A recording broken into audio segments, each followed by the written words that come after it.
This presentation is designed to help you understand some of the basics of addiction.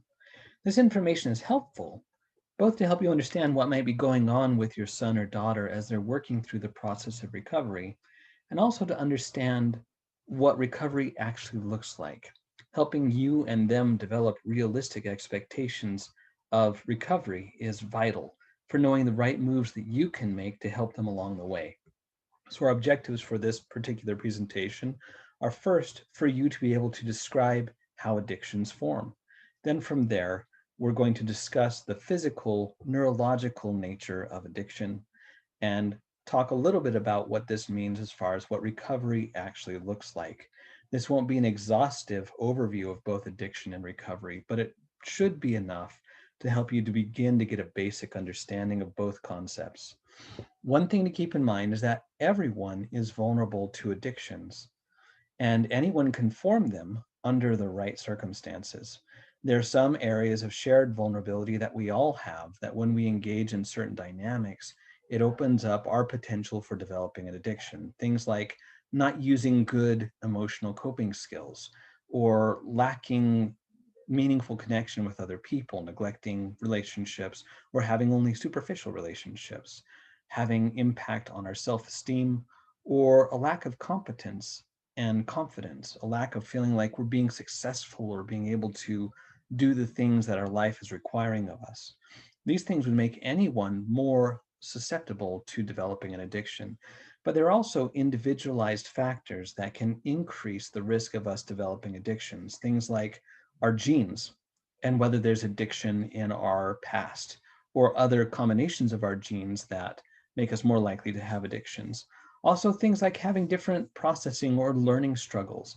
And certainly we're finding that emotional and mental health issues all increase our chances of developing addiction significantly if we allow ourselves to engage with things that are addictive in nature. I'm not going to go into this slide too deeply, but just wanted you to take a look at it to get a sense of some of the things that increase someone's odds of developing an addiction. For example, the earlier we experiment with addictive type things, the more likely we are to become addicted. Also, if we have feelings of being alone or isolated, or if we're experiencing depression or anxiety, these are all things that can have a substantial impact on the risk of us developing an addiction. So I want to talk a little bit about what this can look like, and I want to give a specific example talking about marijuana or cannabis. Now, a lot of times addiction has to do with the way that we're handling the different impulses and urges that we're having. Now, these impulses and urges usually come from some kind of legitimate need that needs attention. For example, all human beings need a sense of acceptance by others, a sense of belonging to other people, to some kind of group, to some kind of community where we feel like we actually fit, rather than feeling like we're a square peg being made to fit into a round hole, and also a sense of self-worth. Whenever any of these needs are not being met, our body responds by giving us some kind of physical or emotional cue. So, for example, a very likely cue that we'd be receiving here is loneliness. We feel loneliness to let us know that these are needs that are not being met. And this loneliness acts as a stimulus designed to get our body to respond. We have a lot of different ways that we could respond. But in this circumstance, let's say the person tries to respond to that loneliness by experimenting with taking some weed, some marijuana.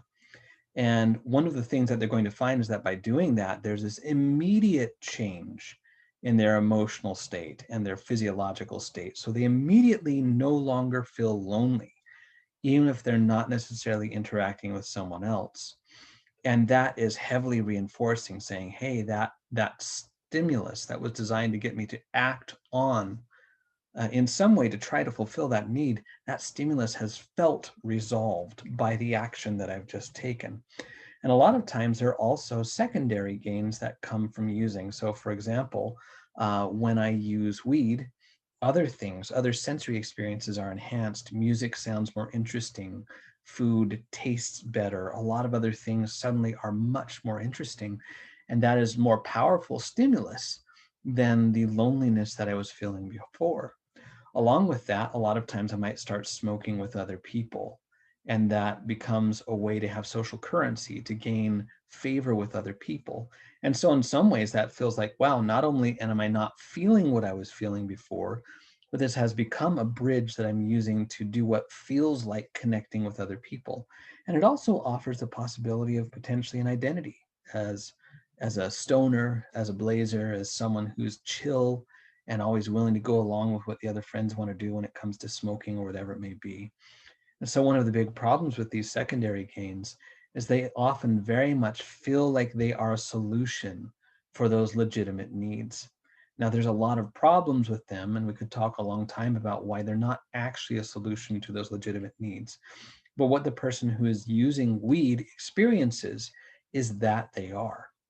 And that's true whether it's weed or alcohol or World of Warcraft or online pornography or whatever it's going to be. So the way that this develops from there is as we have more and more experiences of feeling lonely and then using weed, the brain creates a stronger and stronger pathway. Literally, if we could look in your brain, the pathway becomes bigger, stronger, more interwoven, easier, and more automatic to travel. And that becomes something that it seems like just a natural connection. Well, our brain is designed to help us learn and grow and adapt. And one of the things that it begins to do is take a look for other stimuli that can be similar, things like anxiety. And it says, well, maybe we should try the weed for the anxiety. And it takes a look at the stimulus such as boredom. And it says that's also a negative emotional state. Let's try this there too, because it seems like that should work and be rewarding. And things like sadness or stress or anticipation. And over time, it branches out into positive emotions too, things like happiness and wanting to celebrate or whatever it may be. Until next thing you know, the brain has really branched out and has paired this idea of using our drug of choice with all kinds of physical and emotional starting states. And so it begins to grow and spread in the things that make us want to use. And as we do more of that using, the more it becomes rewarding. The problem is, while we do that, it also begins to trim back. So when you and I think about being bored, there's a lot of different things that we might think about doing. We might think about going out and going for a jog or a hike, picking up an enjoyable book and reading, painting or drawing or writing or reaching out to family and friends. The interesting thing is that as we neglect those other options and are using a drug or some other mood changer instead, literally what begins to happen is those neurological connections, those synapses, begin to be trimmed back to the point where those things don't even appear on our radar as options. Or if we do think about them, they really feel like they're not going to do what we need. So they begin to disappear from the brain's process of considering legitimate options. And the only thing that sounds good for that stimulus anymore is our drug use or our use of our process addiction or whatever it may be for us. One thing to keep in mind is that this process, these 3 steps that I just showed you, tends to develop very, very rapidly with substances and addictive processes. And that loop proceeds much more quickly than learning adaptive coping skills does.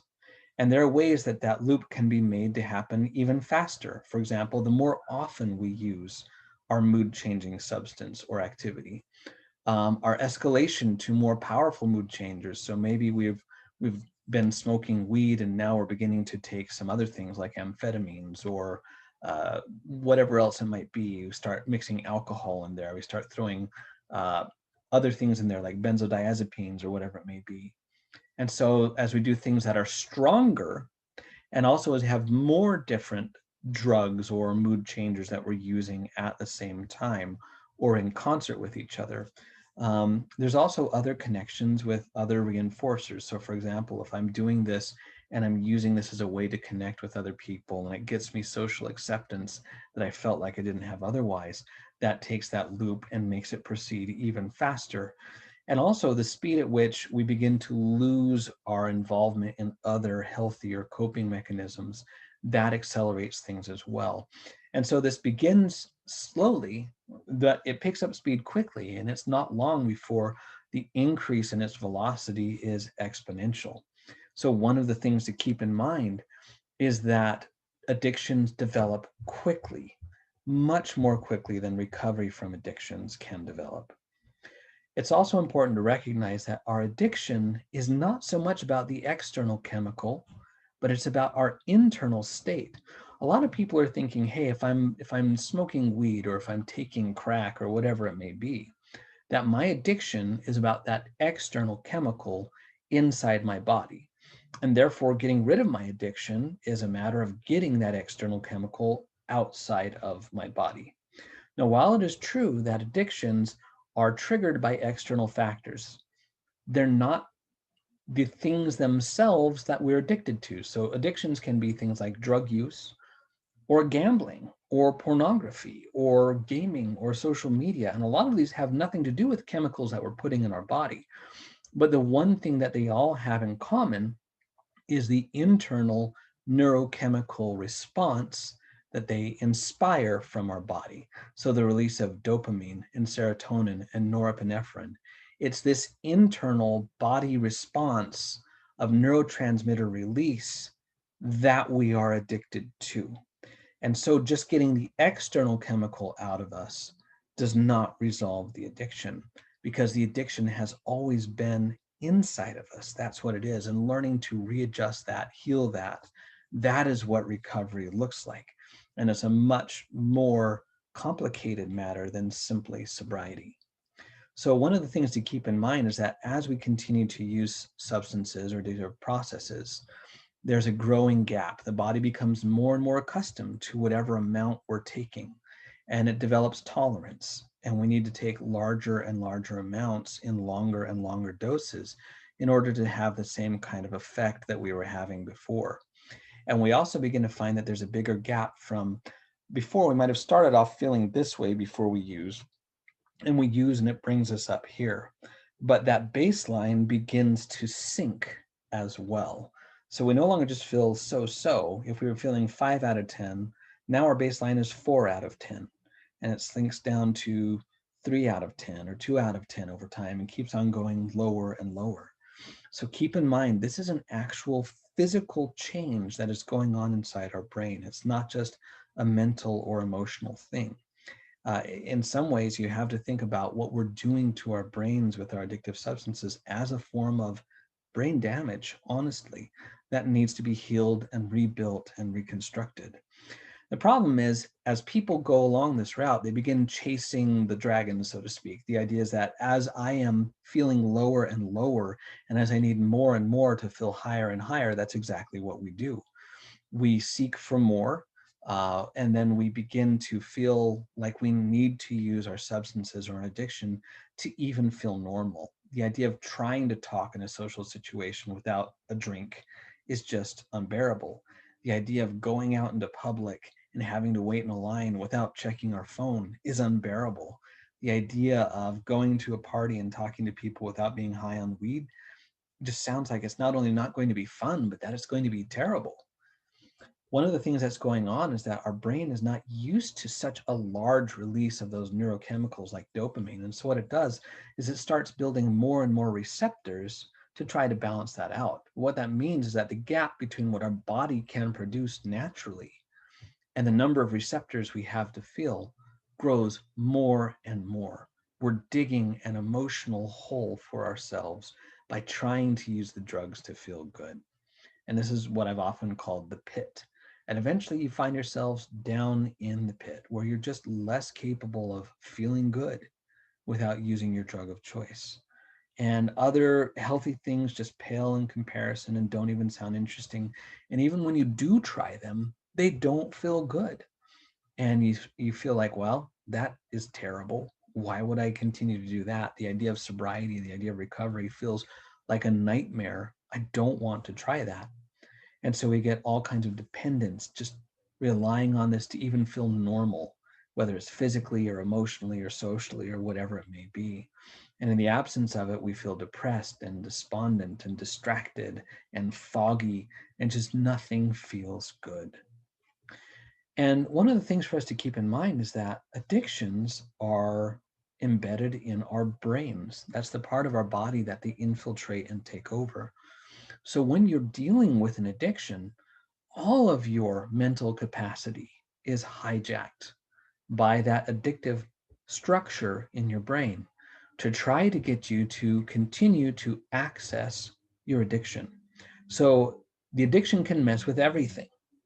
It can mess with your perception, with your emotion, with your intelligence, with your strategies, with your motivations, with your meaning making systems in life, with your sense of spirituality, with your moral compass, with everything that's a part of your brain. And so even your willpower can be used against you as a tool to keep the addiction going. Now, that doesn't mean that there's no way to recover, but anyone who's going into the process of recovery or supporting someone who's going into the process of recovery needs to develop an understanding that this person is literally fighting a battle against a structure inside their body which has been formed by their addictive use, which is capable of using all of their intelligence and all of their resources against them. So you should expect it to be a bit of a clash of the titans along the way. It won't be simple, and it won't be perfect, and it won't be painless, but there are ways to be successful. So what I want to do is just introduce you to a couple of points of application of these ideas to what recovery looks like. First, and very importantly, getting off of the drugs or the addictive process is only the first step. It's necessary, but it's not sufficient in and of itself. Again, remember that the addiction is inside the person, and physical changes have happened to them from their addictive process. They need to go through the process of internal physical changes to recover from that physical process as well. So along with that flows the second application, is that it takes time to reverse the changes. And with that, it's important to develop the expectation that it will take more time to recover than it took to develop the addiction, simply because those two processes run at different speeds, even if you're working very hard. It's just a little bit like if you've spent years and years and years destroying your knees by running incorrectly and without the right kind of protective equipment, then getting your surgery for your knees and getting your knees back up to speed is not going to happen overnight. That's something you're going to have to do a lot of work and physical therapy on. You're going to have to adjust the way that you run. You're going to have to adjust your workout cycle. You might adjust aspects to even the way that you are taking care of your joints with stretching and other things like that in order for that to occur. Now, the third point of application is this: time by itself doesn't solve the addiction. You can let time go by, but without engaging the process of actively working on healing your brain and working on recovery tasks, you will simply stay what's known in AA as a dry drunk, someone who still has all the internal changes, but just simply is abstaining from alcohol, but still living the life of someone who is kind of miserable in their addiction. So there are a number of needed tasks that we need to complete along the way. Things like breaking addictive associations, reigniting healthy associations, addressing those initial vulnerabilities that led us to the addiction in the first place, and also repairing the psychosocial damages that have been caused by the addiction. Each one of these could be a whole presentation all by itself. The last application we're going to talk about today is that the addicted parts of the brain are going to fight against the recovery. Just because someone actually wants to recover, recognizes things were a problem, doesn't take that addictive part of the brain and just make it vanish. It's going to put up a battle. It wants to survive. It wants permanent real estate in this person's mind and in this person's life. So we should expect there to be significant resistance, and recognizing that the solution goes beyond willpower and motivation. What the person is going to need is a good, solid strategy and support from people who have built an understanding of what recovery actually looks like. And that includes you, which is the purpose of this, to begin to get you thinking about this. I hope you'll take what you've learned in this presentation and have a discussion about it with your therapist and with your son or daughter. and use this to begin to develop a sense of what you can do to be helpful in their process of recovery.